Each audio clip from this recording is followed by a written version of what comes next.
I will file a law or a bill soon para ika nga matigil na yan na talagang walang politiko at diretso na.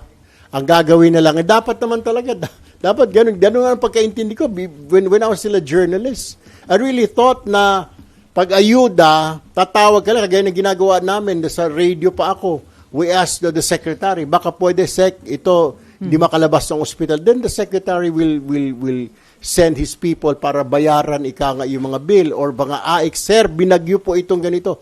Yan ko naramdaman when I became the secretary of DSWD. Hindi mo naman kailangan politiko. Tatawag lang yung politiko. Then, yung DSWD, magpapadala siya ng tao. Sila yung magdi-distribute. Di ba?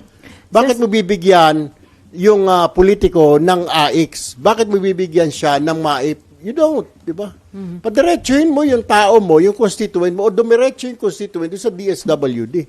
Ngayon, kung ayaw siya bigyan, then that's the time, lumapit siya sa politiko. Sir, ayaw akong bigyan ng DSWD natin dito sa bayan natin. O ayaw akong bigyan ng GL para doon sa mailabas ko yung pamilya ko. Then that's the time siguro na the politician will intervene. Dapat talaga matapos na ito eh. Kasi yan na nga, sigaw ng taong bayan, hindi mo naman pera yan. Tsaka nakakahiya, di ba?